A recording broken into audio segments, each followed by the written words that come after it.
I'm Ryan McDonald from 103.5 The Eagle. Well, the Cape Breton Screaming Eagles took on the Gatineau Olympique tonight in their only visit of the year to Centre 200.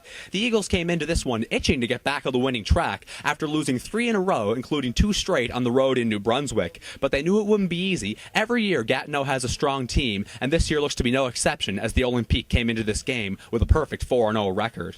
Tonight marked the first ever home game for a pair of brand new Eagles, Luke Adam and Ashton Bernard. The two were actually paired on a line together, and that line would come through for the first goal of the game just before the midway point of the first period. Morgan Ellis would blast home a low slap shot for his first of the season and his first ever as a Screaming Eagle, with Adam and Bernard drawing the assists, making it 1-0 Cape Breton after the first period.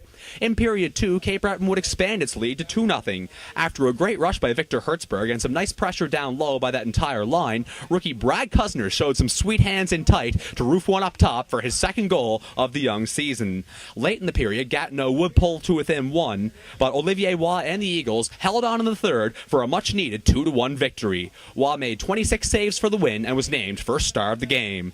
With the win, the Eagles improved to 2-3 on the season, and now let's watch the highlights of this game with the play-by-play from 103.5 The Eagles, Ken McNeil.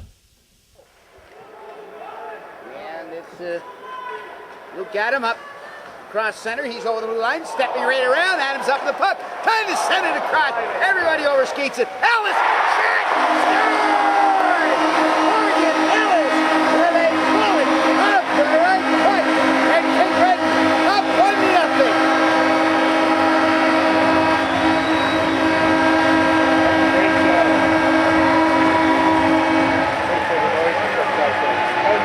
By Luke Adams. Great play by Luke Adams coming down the wing. You know, the secret there was both the wingers went to the net. Ashton, Bernard, and Horrell both went to the net. The 30 defensemen outside in, the puck came right back over. Logan Shaw are on the ice. All 3 guys above 6 feet, some big bodies. Here's a shot by DeLille and a great stop by Waugh. Great to the crease. Boy, Hertzberg's got some flash and dash. Rebound. What a beauty! Brad Kusner, top shelf, 2-0, Cape Breton.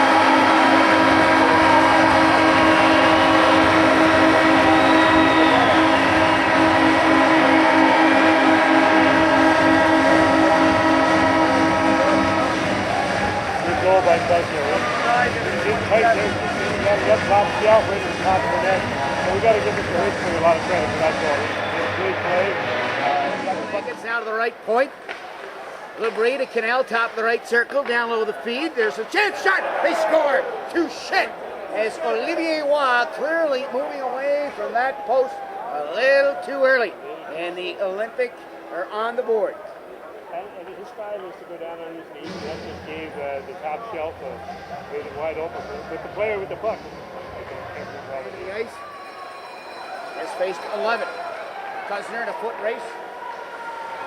And Yanisik beaten the puck by Brad Kusner. Kusner taking valuable time off the clock. Peter McDougall now back in on the cycle to Brad Kusner. Kusner will rattle him around the wall to Nick McNeil. McNeil working his way to the puck down to the far corner. McNeil will have a look. Back in it goes on the cycle with Peter McDougall. McDougall into the corner. He gets upended to the ice by Alexander Touchette.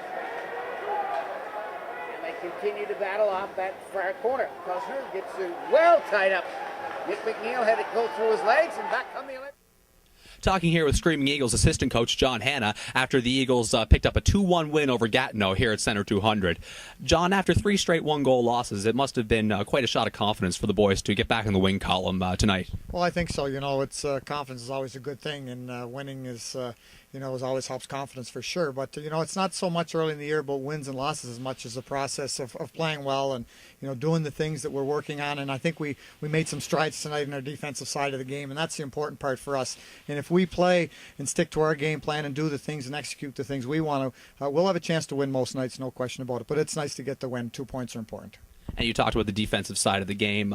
After giving up 56 shots in Moncton, I understand the coaching staff maybe wasn't too pleased with the team's defensive zone coverage. 27 shots given up tonight. Do you feel the team improved a lot in that regard? Well, we did for sure. Moncton, mind you, we were in, I think we tried to kill off 13 penalties, and it was a steady flow of power plays and 5-on-3s for Moncton. So the shots were a little, they weren't quite indicative of the game, but, defensively 5-on-5, we weren't sharp. We managed tonight to limit our, Gatineau's chances against by tightening up in our own zone. And we understand that for us to be successful in the offensive end, we have to play better defensively. And I think we did that tonight. There's still some areas we have to get better on. It's early. But yesterday was the first time we had a practice with this team all year as a team. So, it's going to take a little bit of time. We have to improve. We understand it's a tough division, and every game, every night is going to be difficult, and we have to be ready. A lot of people thought it was an interesting experiment to put Luke Adam and Ashton Bernard on a line together. That line with those two and Logan Shaw, how did you feel about their performance tonight? Well, I thought they had a great night. They had a lot of opportunities. They didn't score a lot by any means, but they created offense. They created chances.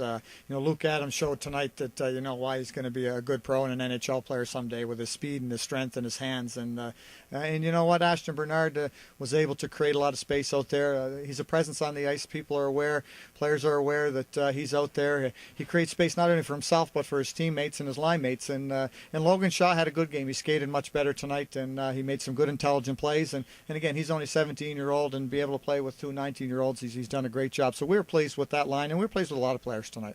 Almost any time you win, goaltending's a big part of it. How big was Olivier Waugh tonight? Well, he's been solid every game he's played so far.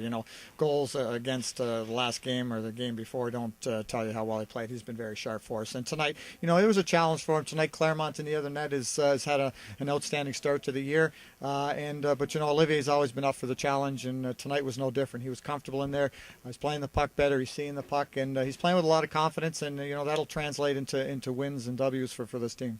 What about young Brad Cuzner? He's off to a great start to this season. 2 goals already. 4 checks hard. Throws the body around. Seems to be becoming a bit of a fan favorite and actually popped the winning goal tonight. What does the coaching staff think of his start? Well, you know what? We liked Brad from day one, and I've liked Brad for a number of years before he even came to our team. And, we know what we're getting from Brad Cuzner every night. And he's a hard worker. He's a hard-nosed guy. He's not a big guy, but he understands how to use his body effectively. He skates well. He goes to the front of the net. He goes to the corners and the dirty places, and he's not afraid. And tonight, he showed great hands. He was in tight, in a lot of traffic. He pulled the puck back, roofed it upstairs like he's been in the league for 3 years, and he was a 50-goal scorer. We don't expect Brad Cuzner to score a lot for us, but when he does, it's certainly going to be a bonus. But, hey, he's not surprising us as a coaching staff. We're very pleased from day one, and we know what we have, and we've got a great player. And finally, I would imagine the guys have been chomping at the bit for another chance at Moncton after the shootout loss last Sunday. What needs to happen tomorrow to get those guys back? Well, we played a good game. We had a good start in Moncton. I think we have to stay out of the penalty box, and I think Moncton will probably say the same thing. The whole game, there wasn't a whole lot of flow, a whole lot of tempo. But again, defensively, we're going to have to be sharp. We know what kind of style they play. They're a patient team. They'll dump the puck. They'll wait for their opportunities. And you can't afford to take chances and open up against them, or they're going to score some goals. And, again, we'll stick to playing our game. We know what they're going to do. They know what we're going to do. But who's going to execute? And at the end of the night, hopefully we're going to get the 2 points. That's it.